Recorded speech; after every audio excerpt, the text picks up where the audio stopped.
अब आपके घरों में जो जन्म होगा वो सारनाम प्राप्त प्राणी जो किस पिछले कलयुगों में रह चुके थे, रह गए थे, पार नहीं हुए थे, उनको आपके घरों में जन्म होगा, क्योंकि पहले उनके लिए आपका अपना खेत संवार दिया, उनके माता पिता को तैयार कर दिया, भक्ति पर दृढ़ करके कर दिया। अब जो आपके घर में वो पुण्यात्मा आएंगी, वो सारनाम के वो जो अभी उनकी साधना अधूरी रह गई थी, वो रिजर्व कोटे में परमात्मा ने अपने लोक में, यहाँ कल एक ब्रह्मांड में जो प्रभु का लोक है वहाँ रखे हुए हैं। अब आपके घरों में जो संतान आ रही है, जो परमात्मा के चरणों में लग चुके हैं, ये वो सार नाम की जिनकी कमाई नाम प्राप्त था वो आएंगे। अब इनको शीघ्र ही, अब देखा हमने कोई 8 वर्ष का, कोई 10 वर्ष का, उस बच्चे को सार नाम मिल चुका है। 14 वर्ष हो गए, 13-14 वर्ष हो गए इस दास को नाम उपदेश देते ने। और कुछ बच्चे ऐसे हैं जिनके 10-10 वर्ष, 12 साल या 13 साल के होंगे, 14 के होंगे, गणित गणित, और उनको भी सार नाम प्राप्त हो चुका है। ये वो पहलवान हैं जो पिछले समय में इनकी गुड़ाई अधूरी रह गई थी। तो क्या बताते हैं कि बाजी से राजी नहीं वो संतो नाल खुशाले, मल अखाड़ा जीतेंगे ये युगन युगन के माल। युगों युगों के माल हो आप, जो इतने भयंकर तूफान आया था, अब ये पीछे इतनी बुराई की थी इस दास की, बिना हुई झूठी कितना प्रचार किया था, लेकिन आप टस से मस नहीं हुए। आप वो माल हो, उस परमात्मा के पहलवान हो, पिछले जन्म जन्मांतर से आप इस साधना को करते हुए आ रहे हो। आपके अंतःकरण में डगमग आप नहीं हो सके,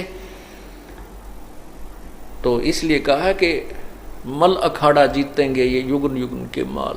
अब जो प्रसंग चल रहा है कि कोट जन्म तन भर मत होगे, कुछ ना हाथ लग्या रे, कुकर शुकर खरबोया बोरे, कौआ हंस बुगारे। अब आप कितनी मार खा जाओगे अगर इस रास्ते को नहीं अपनाया, ठीक ढंग से नहीं चले। अब जैसे आपको बताया कि पिछले किसी कलयुग में वो जो पार नहीं हुए, वो फिर जो है अब तक मनुष्य जन्म भी बेशक प्राप्त हो रहा है, पर ब्रह्म मट्टी तक खूब हो रही है। ये क्या जीवन है इस जीवन मनुष्य का, यहाँ पर कोई जीवन नहीं है। बुरा हाल, कभी कैंसर होगी, कभी किसी कारण से मर गया, कभी कोई आपत्ति है, कभी किसी की चीज की टेंशन है, और यहाँ कोई जीव सुखी नहीं। तो इसलिए आपको ये सब ज्ञान बता करके कहाँ लाना चाहता ये दास कि इस काम न बढ़ाओ मत, इसको फिनिश करो, इसको समाप्त करो। क्या बताते हैं, समझा है तो सिर धर पाओ, बोर नहीं रे ऐसा दाव। और फिर कहते ये बातें कहन सुन की नहीं भाई, कर पाड़ने की है। इस ज्ञान से आपको डर बनेगा कि हे भगवान, ये तो बहुत बड़ा बखेड़ा, जे इब के पैर फिसल गया तो ना जाने कहाँ जा करके गिरोगे। फिर पता नहीं कौन से युग में सूत बैठे, ना कोई अवसर मिले, अब संत आवे ना आवे। और आप जैसे ही वो भी आत्मा है जो दूसरे देशों में जन्म हो गया, वो पुण्य आत्माएं, अब वो अपना जीवन बर्बाद कर जाएंगी, उनको रास्ता मिलेगा ही नहीं। फिर कभी मनुष्य जन्म होगा और इधर आसपास हो गया और परमात्मा रजा कर देंगे। अब तो वैसे परमात्मा ने लिखा है कि पूरे विश्व में ये परमात्मा का ज्ञान फैलेगा, और यहाँ तक लिखा है कि कोई दूसरा पुजारी इस संसार में नहीं रहेगा, केवल एक ही साधना पूरे विश्व में प्रारंभ होगी। और वो समय अभी है, ये 2 वर्ष में होगी, 4 वर्ष में होगी, 5 वर्ष में, या कितने दिन में इस पुण्यात्मा को ये ज्ञान रास्ता मिलेगा, वो प्रभु की कृपा होगी। पर एक बार पूरी पृथ्वी पर ये तत्व ज्ञान प्रारंभ होगा और सतयुग जैसा एक माहौल बनेगा। अब कोई जीवन रह रहा है, भाई बहन का प्यार नहीं, बाप बेटे का कोई नाता रह रहा नहीं, कहते माया माया दिखाई देती है, सब कुछ जो है ना, इज्जत का भी कोई नहीं रहा, बड़े छोटे की नहीं रही है, और केवल एक माया जोड़न की दौड़ लग रही है। और जब हमें तत्व ज्ञान हो जाएगा फिर माया नहीं हम चाहेंगे, हम माया नहीं चाहेंगे, परमात्मा चाहेंगे। और फिर हम जो साधना हम कर रहे हैं माया आपा आवेगी। अब देखो राजा होता है,